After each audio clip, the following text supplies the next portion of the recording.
Imagine a scene.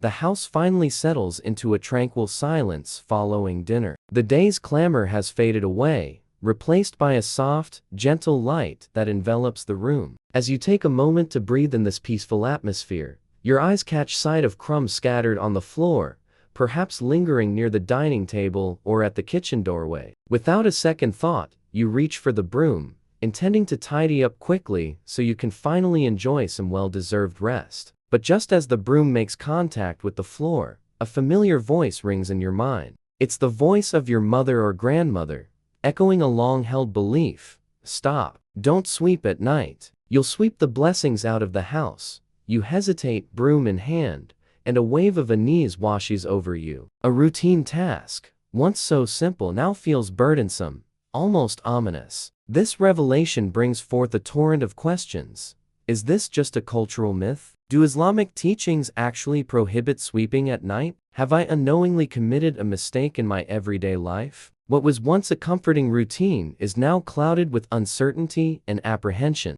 This cautionary saying has quietly resided in Muslim households across generations. From Pakistan to Morocco, from Indonesia to Turkey, from the Middle East to Europe and the UK, many of us have grown up hearing this admonition. It was passed down through the ages, taken for granted as part of our religious heritage. Yet, Islam is fundamentally a religion rooted in clarity, evidence, and wisdom, not confusion. Today, we aim to engage with this belief straightforwardly and respectfully, free from fear. Our purpose is to distinguish between cultural beliefs, unfounded traditions, and genuine Islamic principles. Assalamu alaikum, dear viewers. How are you today? Welcome to the Path of Peace. Today's discussion may initially seem trivial, but carries profound implications. Is sweeping at night indeed forbidden by Islamic teachings? Does this act truly evoke bad luck,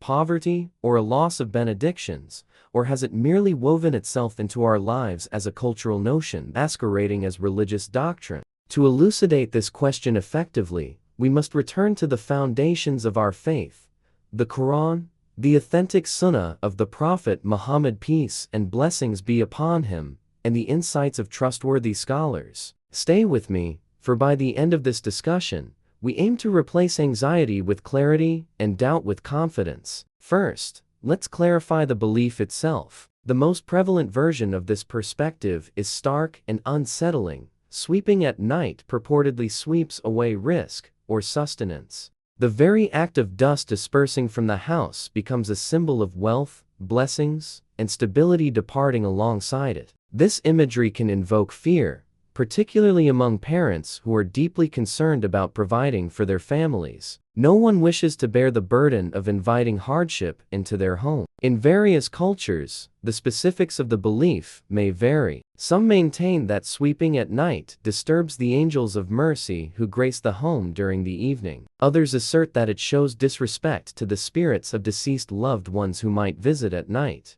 Moreover, the realms of the unseen come into play. Islam teaches that jinn become more active after sunset, and the Prophet Muhammad urged that children be brought indoors, food and drink be covered, and doors be closed at dusk. Over time, this authentic advice may have been expanded to include the prohibition of sweeping, despite the fact that the Prophet never explicitly condemned such an action. Let us observe an essential truth.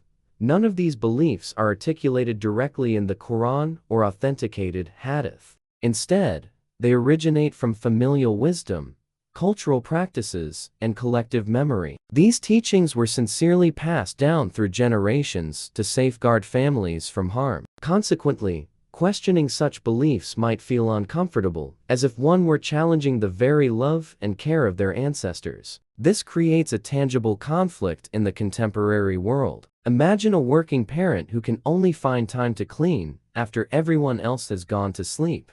Picture a cramped apartment where daytime cleaning feels impossible. These individuals often feel caught in a struggle between practicality and the weight of cultural fears. It is critical to remember that Islam was never intended to incite worry over a simple household task. Allah did not send down this religion to complicate our lives, It's meant to foster peace, order, and compassion. To grasp the truth, we first need to comprehend Islam's stance on cleanliness. In Islam, cleanliness is not merely a recommended practice. It is a fundamental component of faith. The concept of tahara, or purity, is among the most foundational topics taught in Islamic education. Tahara encompasses both the inner purity of the heart, as well as the outer cleanliness of the body, clothing, and living environment. Allah mentions in the Quran His desire to purify us and complete His blessings upon us. He also states, "Indeed,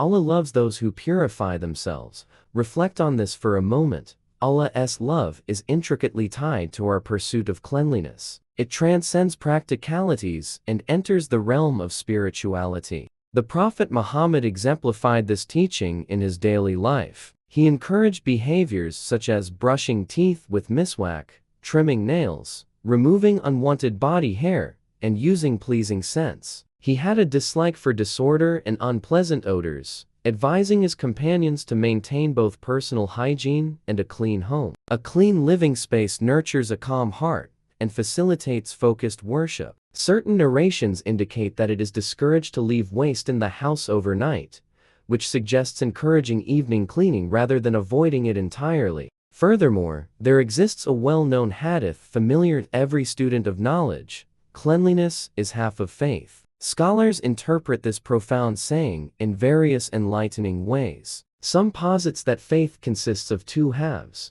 one devoted to purifying the heart from negative traits such as arrogance and envy, and the other focused on purifying our bodies and surroundings. Others assert that the rewards associated with cleanliness are so immense, they equate to half of one's faith. Now, seriously ask yourself, if cleanliness is indeed half of faith, why would Islam impose restrictions on its practice during specific hours without clear justification? How could an act of virtue suddenly turn into a source of harm once daylight fades? This line of questioning naturally leads us to our primary sources. When in doubt about the permissibility or prohibition of an action, a Muslim must always refer back to the Quran and the authentic Sunnah of the Prophet Muhammad, peace and blessings be upon him. Every religious decree must find its foundation there. Upon a thorough examination of the Quran, it becomes apparent that no verse forbids sweeping, cleaning, or caring for the home at night. The commands regarding cleanliness are consistent and timeless, not constrained by sunrise or sunset. Next, we delve into the authentic hadith collections. Scholars have diligently devoted their lives to preserving and authenticating the sayings of the Prophet. A comprehensive search through these collections yields no authentic hadith that prohibits sweeping at night. This is a non-issue among qualified scholars who study and interpret Islamic law. Modern scholars have addressed this specific concern with clarity. Figures such as Sheikh Asim al-Hakim assert that sweeping at night is wholly permissible. They contend that the belief associating night cleaning with poverty is simply a superstition lacking any Islamic foundation. Fatwa councils throughout the Muslim world collectively support this viewpoint. In fact, there are narrations that extol the act of cleanliness itself. Some reports describe the rewards for sweeping the mosque, even at night. Although scholars may debate the strength of certain narrations, the overarching principle is clear: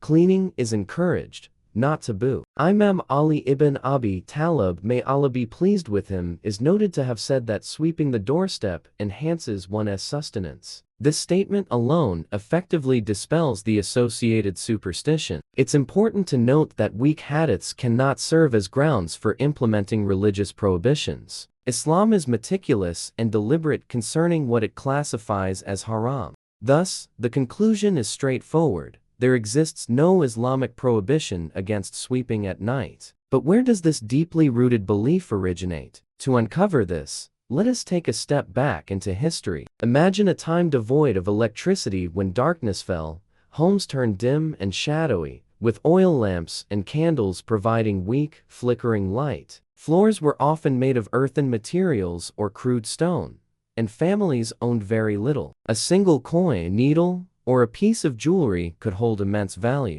In such circumstances, sweeping at night could easily lead to the loss of something precious. When an elder would caution, don't sweep at night. Wait until morning. They were imparting practical wisdom, not issuing a religious edict. Their advice stemmed from a desire to protect the family's belongings. As time passed, the original reasoning for this advice faded into obscurity. People remembered the maxim but forgot the rationale behind it. Gradually, practical guidance morphed into superstition, shifting from, "you might misplace something important," to "you will lose your blessings." This transformation is not unique to Islam. Similar beliefs can be found in various cultures regarding activities like cutting nails or whistling at night. Gaining an understanding of this historical context enables us to honor our ancestors without conflating their cultural practices with religious mandates. They were motivated by a genuine desire to protect, not mislead. Islam, however, encourages us to differentiate between inherited habits and divine truths. Moreover, Islam strongly discourages superstitions that oppose the central tenet of our faith, Tawheed, or the oneness of Allah. Allah alone governs what is beneficial or harmful. No object or action possesses independent influence. A broom cannot bring misfortune, nor can the time of day disrupt blessings. To believe so is to ascribe undue power to creation that belongs solely to the Creator. The Prophet Muhammad, peace and blessings be upon him, cautioned against placing faith in omens or superstitions, recognizing such beliefs as detrimental to one's trust in Allah. A true believer relies exclusively on Allah. Risk, or sustenance, comes from Him alone, unfettered by adherence to mythical signs. We must also reflect upon the intention behind our actions. The Prophet Muhammad taught us, actions are judged by intentions. With the right intention, sweeping becomes a form of worship. If you clean your home to please Allah, care for your family, or create a serene space for prayer, that seemingly mundane action transforms into a blessed deed. The time of day cannot nullify sincerity. This understanding significantly reshapes our day-to-day existence. Routine tasks can become opportunities for spiritual growth. Islam does not confine goodness, it amplifies it. Finally, this exploration underscores our duty to pursue knowledge and disseminate it with wisdom. While Islam promotes inquiry and verification, it also teaches us the importance of gentleness. When engaging with elders on such matters, we must approach them with respect. We are not dismissing their wisdom, but rather honoring their concerns while gently correcting misunderstandings with evidence and kindness. So let us answer the initial question with clarity and conviction. Muslims are not prohibited from sweeping at night. This notion is rooted in cultural superstition, Islamic doctrine. Our faith promotes cleanliness at all times, and sustenance ultimately comes from Allah alone. With the right intention, cleaning your home becomes an act of worship, irrespective of the hour. The next time you find yourself reaching for a broom after sunset, begin with Bismillah. Cleanse your space without fear. You are not sweeping away blessings. Instead, you are ushering in peace, order, and barakah into your home. Remember the Prophet Muhammad, peace and blessings be upon him. Cleanliness is half of faith.